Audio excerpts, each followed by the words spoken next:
pleasant Monday afternoon to you and yours, and welcome into the PHLY Phillies podcast. Thanks so much for hanging out with us once again. Tyler Zulli here with you. Back here on a cold and windy and, quite frankly, just gross Monday morning where I think everybody has the doldrums after the first weekend without Eagles football since August, but since September of meaningful football. And the weekend of post-Super Bowl parade, I think everybody's kind of just dragging this week. Andrew Frazier producing today's show, and Andrew, you and I were talking before the show began. We're both here pretty early in the morning most days. That we are. Yep. We were both kind of dragging this morning a little bit. I struggled to get out of bed. I sat in traffic because there was a phantom accident on 95, and then we're all here. But it's definitely been a weird weekend, or a weird Monday after a long weekend for a lot of people. Oh, yeah. I mean, Saturday felt like Sunday. Fridays felt like Saturday. I don't even know what today is. And, yeah, I'm ready for a nap. Yeah, I think a nap, is in everybody's foreseeable future. But welcome into the PHLY Phillies podcast here on this Monday. An interesting comment made by Nick Castellanos this weekend. And I don't think he meant anything serious by it. But when you're starved for offseason content, when spring training is just really opened up, and you're kind of trying to get to the beginning of spring training games and the beginning of the regular season and opening day for that matter, you kind of harp on comments, you harp on speculation, you harp on roster decisions and things like that. So I thought this was interesting. And again, I don't think Nick Castellanos meant anything by it. But this was in Jim Salisbury's piece you can find on PHLY. He spoke to the media this past week, and he said in part, quote, I think they were good offseason additions. Romano has obviously pitched well. He's given us trouble. Luzardo, same thing, 97-mile-an-hour fastball and back foot slider. The back foot slider, by the way, something we talked about last week on what makes that pitch so effective. So at least we're in the same realm of thought process as Nick Castellanos. Kep is a veteran player who's done it time and time again. I think he's another person that is grateful for the opportunity we have a chance to win. Mix those things together, and I think the Phillies got better. So it made me ask the question, did the Phillies actually get better? And so I think the best way to do this is to break it down into three parts. It's to break it down into, did the starting rotation get better? Did the bullpen get better? And did the lineup get better? And to me, if two of those three things, the answer is yes. And I think it's not just yes, but I think definitively yes. If two of those three questions get answered with a definitive yes, then I think the Phillies got better. So let's start with the starting rotation. This one, I think, is the easiest one to crack, right? You bring in Jesus Luzardo, and you make a trade with the Marlins. You give up Starlin Caba and Amarian Boyd, two prospects, one of which you were super high on. The other one, I think some were higher than others. I was not the biggest Amarian Boyd fan, but people that I've talked to, some do like him and what he projects out to be. Really, really good athlete, excellent defender. Can the bat materialize into a major league player? That's yet to be seen. But the same thing can be said for Starlin Caba. I've said in years past, or in shows past, that I think Starlin Caba, if you put him on a major league roster today, I'm not sure he's going to hit to the level that you want him to hit, but I know he's going to play pretty darn good defense. In fact, I was bold enough to say, I think if you put Starlin Caba on a major league roster tomorrow, he'd be a Gold Glove candidate. I think he's that good defensively. But that's what you give up. It's the price of doing business to acquire a middle-of-the-rotation starter and somebody that you can feel comfortable with every fifth day. So you acquire Jesus Luzardo, who has 2 years of team control left, 97-mile-an-hour fastball, as Castellanos pointed out, that back foot slider, power changeup. I'm super excited for Jesus Luzardo. Now, what does it mean for a whole year? Yet to be seen, because, of course, he has to stay healthy, as does Ranger Suarez. But it's not just about what Jesus Luzardo brings to the table. It's about what the fifth starter spot is vacating because Luzardo is going to be in that spot, or Ranger, or whomever it might be. Likely, to me, I think probably Luzardo is the fifth guy, I think at least to start. But regardless of whoever it is, it's what's being vacated out of the fifth spot that I think is the most important piece of this conversation. Zach Wheeler, Aaron Nola, Ranger Suarez, Christopher Sanchez, and for good measure, because he was good out of the fifth spot, I added Spencer Turnbull to the list, made 130 starts for the Phillies last year. In those 130 starts, those 5 guys posted a collective 3.17 ERA and a 56-32 record in those 130 starts. Pretty darn good, if you ask me. In fact, the 3.17 ERA would have been the best in Major League Baseball by a pretty sizable margin last year. To put it into perspective, the Seattle Mariners led all starting pitching staffs in ERA last season with a 3.38, and those 5 guys combined for a 3.17 ERA. Now, of course, I'm cherry picking the good and leaving out the bad intentionally, but 130 starts leaves you only with 32 not made by those 5 guys. And when I use those 5 guys, Spencer Turnbull only made 7 starts. Now, he was excellent in the beginning of the season.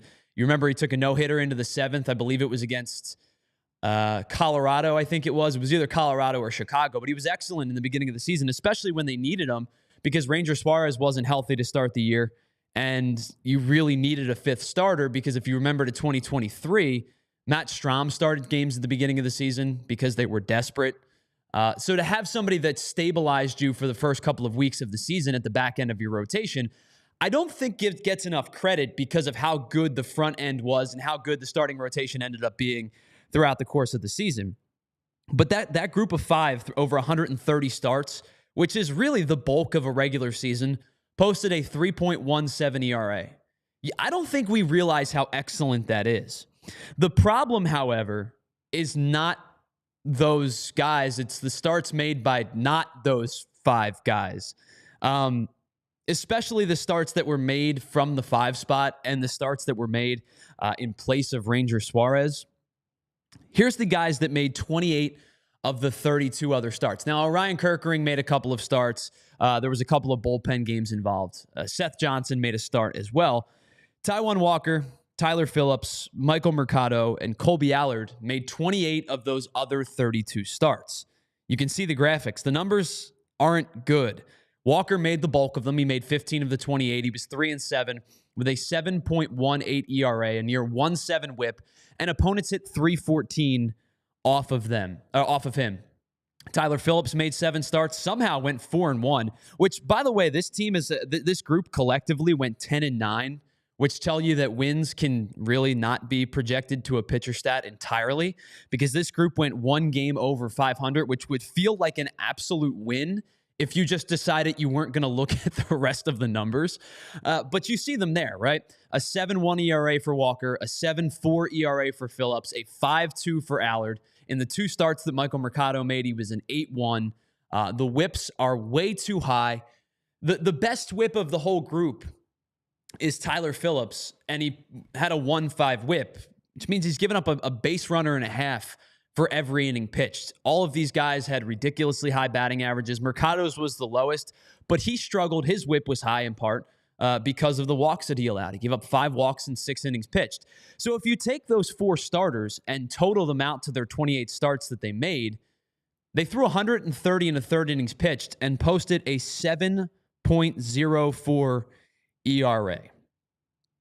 Now, I want to highlight Taijuan Walker specifically. And Andrew, you can drop that. I appreciate it. I want to highlight Taijuan Walker's 15 starts specifically.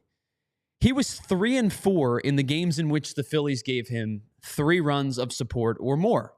Or 3 runs of support to 5 runs of support. He was 3-4 with a 7.25 ERA.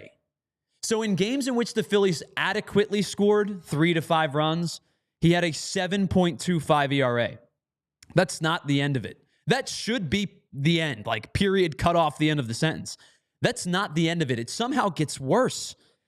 In games in which the Phillies provided Taijuan Walker 6 runs or more of run support, over 20 and a third innings, Walker posted a near 8 ERA.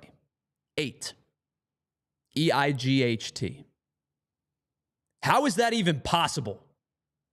So in starts in which Taijuan Walker got run support, the Phillies pitching staff, or the Phillies offense came to life. His numbers were worse. So the whole point of this conversation is to say the starts that were made from those non-5 guys, Wheeler, Nola, Sanchez, Ranger, and again, Turnbull, to cherry pick stats, the pitching staff the starting rotation was putrid. And I think it really hurt the bullpen down the stretch. Guys had to throw a lot of innings because of the fact that these starters were giving up a ton of runs in July and in August and in September. So with that being said, if you extrapolate those 28 starts and you hand them to Jesus Luzardo, which, assuming he stays healthy, he's going to make them, right? And if five starters make every start, you're talking about 31 to 33 starts a pop, depending on how you set up your rotation early in the season. If you talk about him getting a bulk of those starts and extrapolate them to Jesus Luzardo, this starting pitching staff improves not just by addition, but also by subtraction. This starting pitching staff gets better by the fact that if everybody's healthy, Luzardo is head and shoulders better than those four guys that we just laid out. Listen, guys are going to miss starts. Injuries happen. Unless you're the Seattle Mariners, like we saw last year, where five guys make a bulk of your starts, to get 130 starts out of your five starting pitchers, and really it's 123 out of four starting pitchers, is excellent. It's really nothing you can ask for more. So if you get 123 and Luzardo makes 28, 30, 31, it's 151, 153, 155 starts out of 162 games. This starting pitching staff is going to be better just by the fact that, A, you hope that Ranger Suarez comes back healthy. That's an if. It's not a definitive. It's an if he can be healthy through the bulk of the season. And Jesus Luzardo, the same thing. But if Luzardo and Ranger are healthy for a majority of the season, and Wheeler and Nola and Sanchez pitch to the way that they did over the course of 2024, close to it, this starting pitching staff is just by default going to be better. Think about it this way. If things go poorly for Jesus Luzardo, and over the course of 28 or 30 starts, he posts a 4.5 ERA, which I think we could all agree would pretty much be a disaster. If he posts a 4.5 ERA over 28 starts, that is 2.5 runs less per game than what that group of slop did in those 28 starts that they made. That, to me, was the definitive number. Now, I think we could all just sit here and say it's better because Luzardo's better than those four guys and Ranger gets healthy. But if you really want to dive into like the nuts and bolts of the numbers, that right there is the telling stat. You go from a 7 flat ERA over 28 starts, even if it gets to 4.5, even if it gets to baseline. Baseline bad. That's what that is. That's baseline bad. Even if it gets to baseline bad, you're shaving off 2.5 runs per game or per start effectively. So did the starting rotation get better? I think that's an easy and definitive yes for 2025. So there's one yes. You're halfway there to determining if the starting rotation got, or if the team got better, and to prove if Nick Castellanos' words are true or not. The likelihood is Taijuan Walker is not going to make nearly 15 starts, assuming everybody stays healthy. Now, if there's early injuries, I hate to break it to you, but there's a likelihood he does make some starts. If there's late injuries, it could be Andrew Painter by that point, which might not be a bad thing to see him get some starts. But the point is, you're going to limit the bulk of 28 starts as best you can, assuming injuries don't pop up, that won't be going to the likes of Taijuan Walker and Tyler Phillips and Colby Allard and Michael Mercado and Seth Johnson and bullpen games and et cetera, et cetera, et cetera. So to answer the question, definitively yes, the starting rotation got better. We'll take a look at the bullpen in just a second, but before we do that, let's pause for a moment here and tell you about some of our friends here at PHLY. And I'll tell you about our friends over at Bet365 because it's never ordinary and no moment is ordinary at Bet365. And 90 million users will agree with you because they can see 780,000 live streamed events each and every year. And Bet365 offers early payouts for the NBA, the NHL, the NFL, which just ended, so you're going to have to wait a little bit for those. But MLB season is right around the corner, and Bet365 is the pioneer of live in-game betting. Bet365 offers the widest range of games and markets available for live in-game betting across 78 sports. So you think about the big four, right? You think about soccer. You think about college sports. Now add like 50 or 60 more sports that you're not thinking of, and that's where you're going to get the bulk of Bet365's best opportunity to win. The early payouts are significant. We're heading into the bulk of the second half of the NBA season. College basketball and tournament season is ramping up. And with Bet365 early payout, you're a winner. If your team at any point goes up by 20 points or more, you will get an instant payout on straight bets and parlay selections marked as winners. So download the app and use code PHLY365 when you sign up. And get this, when you use that code and you sign up as a new user, you'll get $100 in bonus bets when you bet just $5, win or lose. So again, use the promo code PHLY365, deposit $10, and place a $5 bet to get $100 in bonus, whether your bet wins or loses. Bonus bets can be used on the spreads, totals, player props, futures, and so much more. Whatever the moment, it is never ordinary with our friends at Bet365. Must be 21 or older and physically located in Pennsylvania. If you or someone you know has a gambling problem and wants help, call 1-800-GAMBLER. And of course, let me tell you about our friends over at Ace Hardware, because you know that Ace is the place with the helpful hardware folks, but did you know that Ace is also the place with the helpful hardware home service team? You got a leaky pipe, maybe your air conditioner is not working, it stopped working at the end of last year. You said, I'll worry about it when the spring and summer rolls around. Well, my friends, even though it's, gusty and windy and cold out, summer is not that far away. Don't put it off any further. They've got the person that can help you. You've got a faucet that's been having issues since the fall or the spring. Well, now's a great time to get fixed. But anything that you need, plumbing, heating, cooling, air conditioning, they've got the trusted pros to keep your home humming all year long. Ace is not only the place with the helpful hardware folks, they are the place with the helpful hardware home services. So visit Ace Hardware Home Services online at www.acehardwarehomeservices.com to get you started on your next project today. Welcome back to the PHLY Phillies podcast here on PHLY. Andrew Frazier producing today's show. I'm Tyler Zulli. Before we dive into the bullpen, just want to say hello to some people in the chat. Thanks so much for stopping by. K-Red, Chris Slemmer, Sean Edwards, John Jones, Mr. Rich, Luca, everybody that's in the chat, thank you so much. Beyond the Bank Phillies podcast, appreciate you all checking the show out today. Of course, you can find the show live on PHLY on YouTube or on allphly.com. And of course, it'll be podcasted for you at your convenience on all of your podcast streaming platforms, Spotify, Apple, whatever the case may be. And a big hello to everybody watching us on our Roku and TV streaming sites as well. All right, so the starting rotation is a definitive positive in the right direction. What about the bullpen? Last year, the Phillies were 14th in Major League Baseball with a team bullpen ERA just short of 4. It was a 3.97.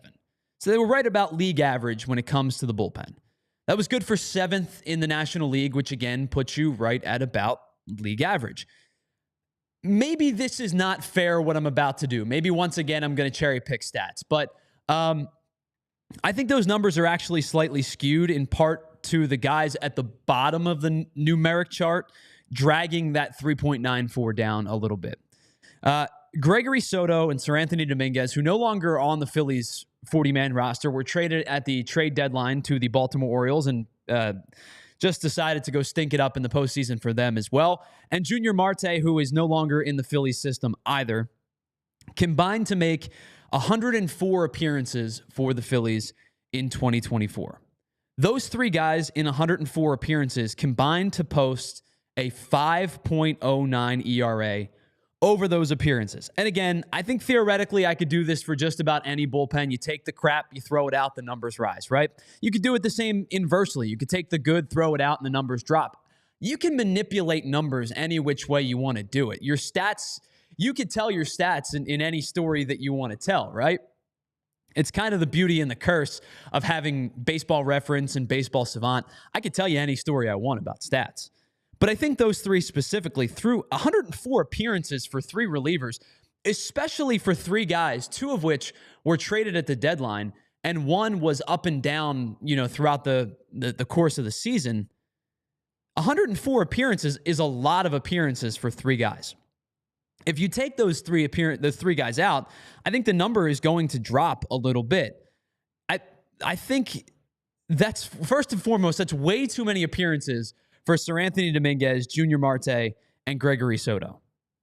But I think if you take those numbers away, this bullpen was better than the 3.94 ERA it would show you last year. However, here's the problem. Let's take a look at some of the two big departures that the Phillies had in their bullpen this offseason. It's Jeff Hoffman and it's Carlos Estevez. You know this by now. It's not a surprise, right? But Jeff Hoffman signed a 3-year, $33 million deal with the Toronto Blue Jays. Carlos Estevez signed what looks to be a 2-year deal with $22 million, a club option for a third year. Those are the numbers for those two guys over the course of their time with the Phillies. Hoffman, obviously, a much longer tenure. 118 and 2/3 innings pitched, sub-1 whip, a 2.28 ERA over the 2 years that he appeared with the Phillies. Carlos Estevez was a acquisition at the trade deadline. He made 20 appearances through 21 innings, had a 2.57 ERA and a just shy of a 1.2 whip. Now, first of all, let's talk about Estevez for just a second. No matter what you think about Estevez, and I understand they gave up 2 prospects in Sam Aldeguerri and George Clausen to acquire what became a rental. And I understand that the lasting impression of Carlos Estevez is going to be the grand slam that he gave up to Francisco Lindor of Game 4 of the NLDS. But Estevez was necessary at the deadline. And Andrew, you're good. I appreciate it. Thank you. Estevez, I thought, was necessary at the deadline. The Phillies needed another bullpen arm, and they went out and got a high-leverage arm. Estevez was predictable as a pitcher, right? Threw a ton of fastballs, pounded the strike zone, gave up a lot of hard contact, and was able to work around that because of the fact that he kept the ball in the yard and didn't walk a ton of batters. He was in the 15th percentile or worse in barrel percentage, hard hit percentage, and average exit velocity in 2024. Now, a bulk of that did come with the Angels, but it didn't improve much with the Phillies. But he also had a sub-1 whip throughout the course of the season and a 2.45 ERA. That whip due in large part to a career-best 5.7% walk percentage through the season. So regardless of how you felt about Carlos Estevez, he made the Phillies bullpen better, at least numerically in 2024. Jeff Hoffman is the big one for me, though. Losing Hoffman hurts. I don't think there's any question about it. Losing Hoffman hurts. Over 2 seasons with the Phillies, he made his first All-Star game. He cemented himself as like a true high-leverage reliever for the Phils. Struck out 158 and 118 and 2/3 innings pitched. To put that into perspective, in 5 seasons in Colorado, now he made less appearances, but he also made 38 starts over that time. In 5 seasons in Colorado, he struck out 197 over 230 and 2/3. His strikeout rate jumped from 7.7 per 9 to 12 per 9. He figured himself out. He's a much better reliever than he is a starter. I know there was talk about him getting starter money, and I don't think that's going to be the case. He's going to be a high-leverage reliever for the Blue Jays this upcoming season. But he was highly efficient against right-handed hitters. But to me, he's a guy that I trusted against righties and lefties. But righties specifically, they slashed 173, 242, and 237 against Hoffman in 2024. He didn't get hit hard. He didn't get beat deep. And he kept the ball in the yard and was specifically really, really good with runners in scoring position. He gave up just 11 runs with 2 outs and runners in scoring position all of last year and struck out 12 of the 28 batters that had official at-bats against him. And he was excellent with 2 strikes as well. Hitters with 2 strikes hit just 125 against him and slugged 167. 89 of the 152 plate appearances against Hoffman with 2 strikes ended in strikeouts. You've got a lot to replace in this bullpen. Hoffman and Estevez are significant pieces to replace. Now, how do you do that? Well, I think it, of course, starts with Jordan Romano. And with that being said, we talked about him last week. It's a what if. What if he gets healthy? What if he bounces back to his 2023 form? Or inversely, what if he doesn't? What if he's not the guy you wanted him to be? What if 2024 and lingering elbow concerns and the fact that he had arthroscopic elbow surgery last year never rounds back into form? You're asking a lot from a guy coming back from an injury, a pretty significant one too. On top of that, you're asking for Orion Kerkering to take another step up. You're asking for Jose Alvarado to be closer to 2023 Alvarado than he was 2024 Alvarado. You're asking him to limit the walks again. You're asking him to not fall behind in as many counts as he did, not walk as many hitters, not have as many issues with putting hitters away as he did in 2023. You're asking a lot of what ifs for a bullpen that was pretty darn good last year. So with that being said, Estevez and Hoffman is greater than Romano and the what ifs that surround this bullpen this year. I'm a huge Orion Kerkering fan. I don't know how much more to expect from Kerkering this year than what you saw last year. And that's not a bad thing. Kerkering was excellent last year. But can he take another step is a question. You have a lot of what ifs about this bullpen. And so to answer the question, did the bullpen get better in 2025 compared to 2024? No. The bullpen's worse in 2025 than it was in 2024. So you have one yes and one no. So let's talk about the lineup, the final third to this piece. In 2024, the Phillies got most of their starts in left field from Brandon Marsh. But Andrew, if you could flash the graphic from the left field positions. Brandon Marsh made 86 starts in left field. Austin Hayes made 21. Whit Merrifield made 23. If you can remember Whit Merrifield, what feels like a million years ago. And numerically speaking, none of those guys jumped off the page to you. Brandon Marsh was the best in the largest sample size. But as a collective unit, they slashed 251, 315, and 395. This also sprinkles in some other guys that have made some starts in left, Weston Wilson and the likes. But you got 17 home runs and 65 RBIs from your left field starters. They also struck out collectively 170 times, Brandon Marsh was actually better offensively as a center fielder than he was as a left fielder. Is that sheer coincidence? Possibly, but statistically it's true. You see the numbers as he hit as a left fielder. He slashed 271, 336, and 481 and hit 6 of his 15 home runs and drove in 21 of his 55 RBI as a center fielder in less than half the at-bats he had in left field. And proportionately, he did strike out a little less than half the amount in center field than he did in left field. That doesn't make me feel much better. And thank you, Andrew. I appreciate it. We can drop that now. So again, this brings me back to how much are you asking from Max Kepler? Because Max Kepler is going to play just about every day. Now, when I say just about every day, I don't mean he's going to play 162 games. I think you could probably conservatively ask for 125 to 130 out of Kepler. And if that's the case, that to me is enough of an everyday sample size when your most games played in left field, most starts in left field came from Brandon Marsh in 2024 and he made 86. That's a 40 to 45, 50 game jump depending on what Kepler provides you. I think Kepler has a chance to bounce back to 2023 form. We talked about it last week. The metrics were bad for Kepler across the board. His whiff rates were up. His hard hit percentages were up. He wasn't barreling. He really wasn't good against fastballs, and I think that probably played in part to the fact that he was hurt. The hip and the knee were bothering him. But again, you're asking a hypothetical. And so, did the Phillies lineup get better? That's hard for me to say yes. I don't think I definitively say no, but it's hard for me to say yes. Is Kepler and the platoon of Marsh and Rojas better than Marsh, Hayes, and Rojas? I think it will be. Yeah, I do. I think having an everyday left fielder is not nothing. But for the most part, the lineup's the same, which isn't a bad thing. This team won 95 games last year.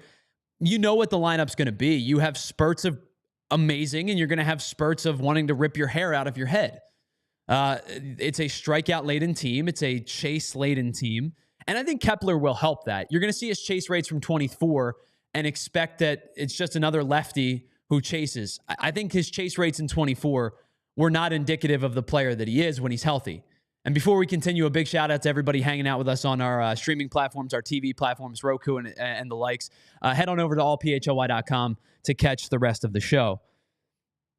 I don't think that this one's the toughest to answer because I don't think there's a definitive yes or a definitive no. It's probably mostly the same. Now, that requires bounce backs from Bryson Stott. That tells me Alec Boehm has a somewhere in between, maybe first half and second half, but closer to first half than second half. That tells me Trey Turner's healthy and not chasing the way that he did in the second half of the season. It tells me that JT Realmuto has one more good offensive season in front of him. I think that this team is going to look similar to what it did in 2024 offensively. And with that being said, I think the answer is, did they get better? No. Did they get worse? No. So to take the coward's way out, I think this is the hardest one to determine. And I'm going to say they stayed primarily the same, depending on what Kepler provides you. If Kepler gives you 2023 Max Kepler from the Twins, then they got better. If he gives you 24 Kepler, it's no change, because by the end of May or early June, it'll be Brandon Marsh in left and Johan Rojas in center for a bulk of the starts anyway. Reverse splits tell you Kepler's better against righties against lefties, than Marsh is. So that's where he's going to get the early portion of the starts, and so do $10 million. With that being said, I think the answer is this one's the wait and see approach. So to wrap this thing up, did the Phillies get better? In the starting rotation, definitively, yes, they did. In the bullpen, no, they got worse. And in the lineup, I think that's the wait and see approach. So did they get better in 2025 compared to 2024? I think the answer is probably cautiously no. But I don't think they got definitively worse unless you're really concerned about the bullpen. Hand up, I am slightly concerned about the bullpen. So to answer Nick Castellanos' statement, I don't think they got better from 2024 to 2025. But I don't think they got definitively worse either. This is still going to be a good team. It's a matter of, do the Braves get better? I think health-wise would indicate they do. Did the Mets get better? Adding Juan Soto certainly tells you that they did. And what does the rest of the National League look like? This team, I think, is still a playoff caliber team. Does that mean they win the division? I don't know. We'll talk more about that come the end of March as the regular season gets closer. But I think it's still a playoff team. So did they get better? No. Did they get worse? No. So I think they're primarily in a similar spot to where they were last year. I don't think they're going to win 95 games again. I think that number is going to decrease a little bit. But I think they're in a similar spot. They're going to try to win with pitching, and they're going to live with the valleys to play with the peaks of their offense. All right, let's get out of here on the bold prediction before my boss yells at me for going long again today. The bold prediction sits in the American League Central. And I will say this. The American League Central surprised me last year because they went from being kind of the laughingstock of Major League Baseball to having 3 teams in the postseason. The Guardians won the division, the Tigers made a playoff spot, and the Royals were a wild card team as well. And the Tigers played blistering hot baseball down the stretch to get into the playoffs. No team was better in the month of August and into September than the Detroit Tigers. It was actually incredible. I will say this. Here's my bold prediction for the American League Central. Last year, that division had 3 teams make the playoffs. This year, I think the American League Central goes back to having 1 division winner. Obviously, 1 division winner, but 1 playoff representative in 2025 in the American League division, the American League playoffs. And I think that representative is going to be the Kansas City Royals. I think the Royals are going to win the American League Central this year. I think the Guardians have taken a step back. I don't think that the Tigers have taken a step back. I think they're going to be a pliable playoff team candidate, but I think other teams have taken a step forward. And I think the 2 teams specifically or the 1 team specifically that I think is going to make a jump is the Boston Red Sox. And I think the Red Sox are going to take a playoff spot from another team. And so that leaves me with 1.